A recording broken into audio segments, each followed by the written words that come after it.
Hello children, today we are going to see Democratic Politics Chapter 5 Popular Struggles and Movement. Last session we have seen about gender, religion and caste. So democracy sometimes involves in conflicting demands and pressure. Those who are in power are required to balance conflicting demands and pressure.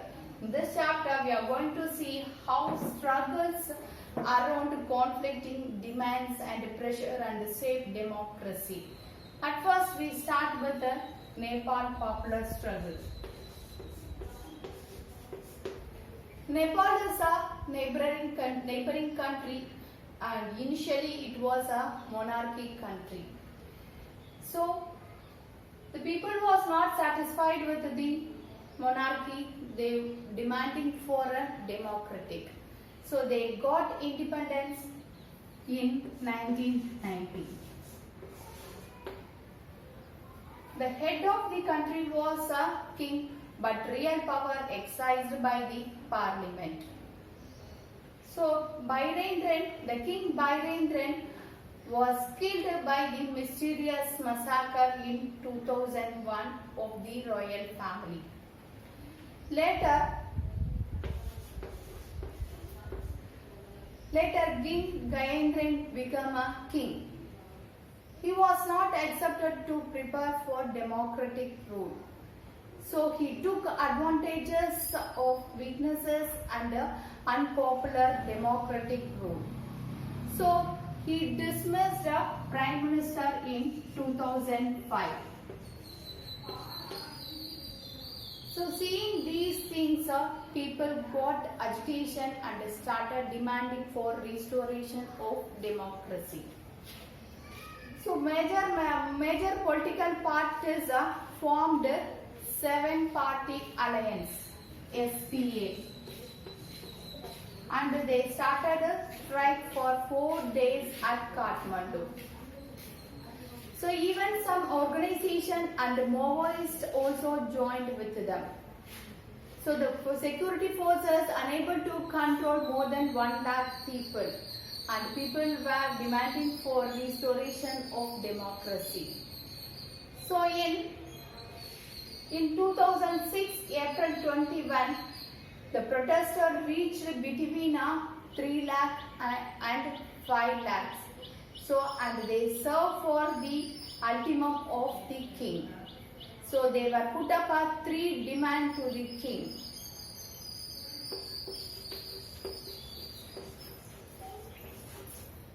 One is a restoration of democracy. Second one is a powers must be given to all political parties. And the third one is a new constitution.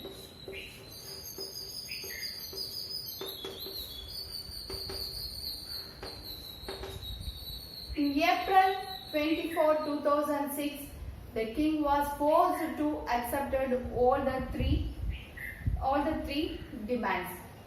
So they got independent from king. So the SPA and the organization decided to appoint Girija Prasad Koirala as the Prime Minister. So SPA and Maoists got understanding and they joined together to framing of new constitution in the election. So Nepal abolished the monarchy in 2008 and they adopted a new constitution in 2015.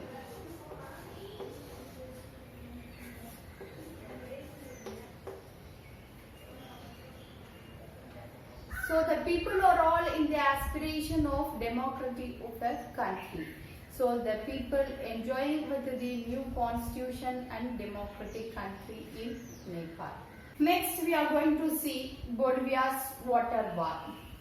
Bolivia is a poor country in Latin America. The World Bank pressurized the government to give up the control of water supply from municipality. So it gave power to the city of Cochabamba MNC company to distribute water. So the MNC company started distributing water and increased the price of water by 4 times. The people received a monthly bill rupees 1000 but an average income around rupees 5000. So this started agitation. This leads a popular protest in Bolivia. So the new alliance of labor group, human rights and communist leader organized together and opposing against water problem. So in January 2000. So the government accepted the negotiation, the strike was called off, but nothing yet happened. So again the people started agitation in February, but the police started brutal repression. So unable to control people. Again another strike started in April 2000.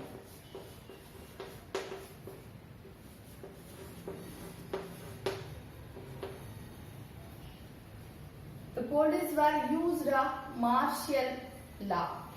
So they were unable to control the people. So the power of the people was made the government to accept a municipal water supply.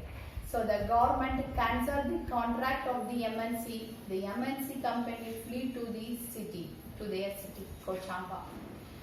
So finally government accepted to distribution of water at old rates.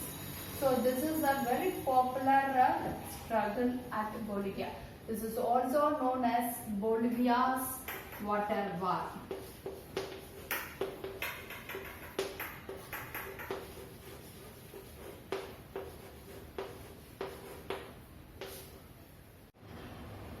Democracy and popular struggle.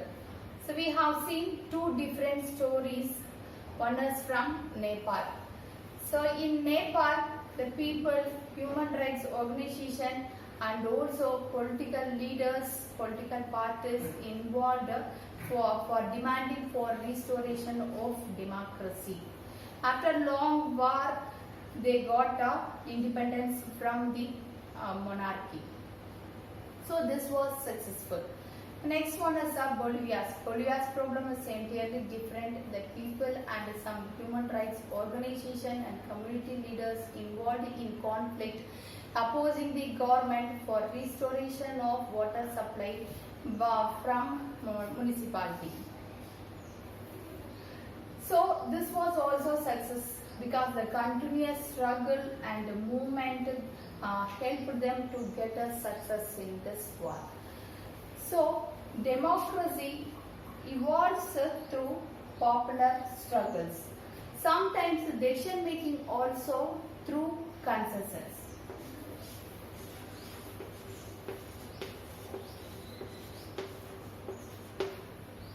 Sometimes conflict may not involve, but sometimes conflict may arise between groups who are in power, who are exercising the power, and also against some groups who want to save democracy.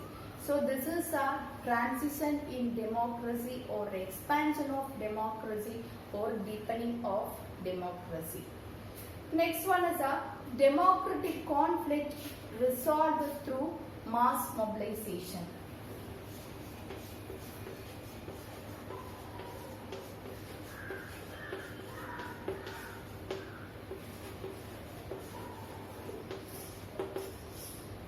Sometimes conflicts are also resolved through institutions like a parliamentary or judiciary. So the decision will be given by judiciary or accepted by the people if it is a favor. So the resolution for the conflict for resolution through mass mobilization is happening in democracy also. So the popular struggle and mass mobilization happening in new political groups. So they have also formed new political agencies like popular struggle, movements and pressure groups.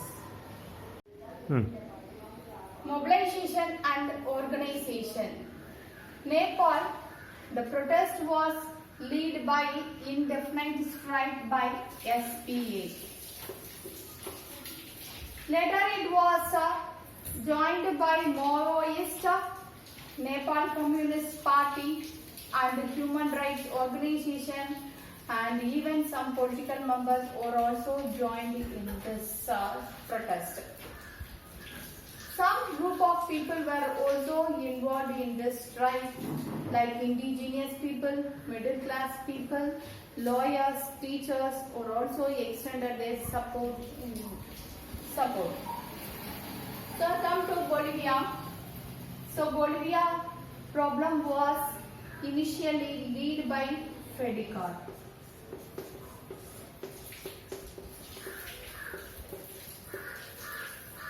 And also involved by the professionals like engineers also included in this strike. The Federation of Farmers and Confederations of Union Workers and middle class students of Cochabamba University, even homeless street children are also joined in this strike. So, apart from the political parties and political organization, even different movements and groups were also joined in this strike in order to get a good decision from the government. So, in a democracy, several kinds of organization are also involved for taking decision making. So, it can play two types of roles. One way of taking decision is democracy is direct participation of people in competitive politics. So here democracy is taking decision and also creating parties and contesting election and forming government. Yes. So here they are taking the direct participation of people involved and taking decision. And another way is second way is indirect participation. So sometimes people get government through some demands and organization. So through this, government is giving their decision to the people as per people wish and demand. So these are called the interest groups and popular struggles, etc. Thank you, children.